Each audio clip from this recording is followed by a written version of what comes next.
എന്തൊക്കെയുണ്ടോ വിശേഷം? കുഴപ്പമില്ല, അങ്ങനെ പോകണം. ഒരു ശരാശരി മലയാളിയുടെ മറുപടിയാണ് ഒരു അൽഹംദുലില്ലാ എന്ന വാക്ക്. അതിന് ഉസ്താദ് ഞാൻ എന്തെങ്കിലും കിട്ടിയാലല്ലേ അങ്ങനെ. എന്താണ് നമുക്ക് കുറവുള്ളത്? രാവിലെ എഴുന്നേറ്റത് തന്നെ അൽഹംദുലില്ലാ, സന്തോഷം. എഴുന്നേറ്റ് എത്ര സമയമാണോ നമ്മൾ ജീവിച്ചത്, അൽഹംദുലില്ലാ.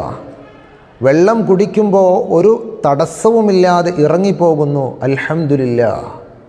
ഭക്ഷണം കഴിക്കുമ്പോൾ ഏത് വിഭവങ്ങൾ വേണമെങ്കിലും പ്രശ്നമില്ലാതെ കഴിക്കാൻ കഴിയുന്നു, അൽഹംദുലില്ലാ.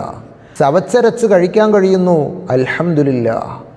നാവുകൾക്ക്, രസമുകുളങ്ങൾക്ക് ഒരു പ്രശ്നവുമില്ല, ടേസ്റ്റുകൾ കറക്റ്റായി മനസ്സിലാകുന്നു, അൽഹംദുലില്ലാ.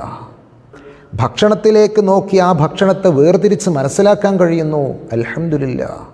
അതിൻ്റെ സ്മെല്ല് മൂക്കിലേക്കടിച്ച് നമുക്കതിൻ്റെ രസം അനുഭവിക്കാൻ കഴിയുന്നു, അൽഹംദുലില്ലാ.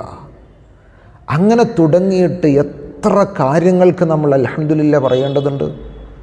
എത്രയെത്ര സുഹൃതങ്ങൾ നമുക്ക് തന്നിട്ടുണ്ട്.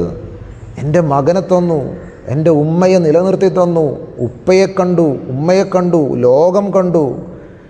ഈ ലോകത്ത് നടക്കുന്ന ചുറ്റുപാടുകളിലുള്ള സർവമാന ശബ്ദങ്ങളും കേൾക്കാൻ പറ്റുന്ന കാത് കിട്ടി.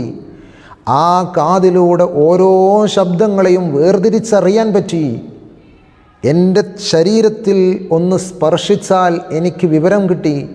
തിരിച്ച് സ്പർശിക്കേണ്ടത്, തിരിച്ച് മറുപടി കൊടുക്കേണ്ടത് എങ്ങനെയെന്നുള്ള വിവരം എനിക്ക് ലഭിച്ചുകൊണ്ടിരിക്കുന്നു. ഇങ്ങനെ തുടങ്ങിയിട്ട് നമ്മുടെ ബുദ്ധിക്കും നമ്മുടെ അവയവങ്ങൾക്കും കണ്ണിനും കാതിനും തുടങ്ങി ഓരോ അനുഗ്രഹങ്ങൾ നമ്മൾ എണ്ണിയാൽ മാഷാ അല്ലാഹ് എത്ര അനുഗ്രഹങ്ങളാണ്.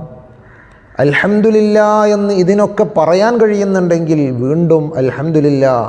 അങ്ങനെ കഴിയാതെ അള്ളാഹുവിന് നന്ദി പറയാത്ത എത്ര ആളുകളുണ്ട്. ഇങ്ങനെ നോക്കിയാൽ എത്ര സുഹൃതങ്ങളാണ് റബ്ബ് നമുക്ക് കനിഞ്ഞേകിയിട്ടുള്ളത്. നമുക്ക് സമയമുണ്ടോ ഇതിനൊക്കെ തിരിച്ച് നന്ദി ചെയ്യാൻ?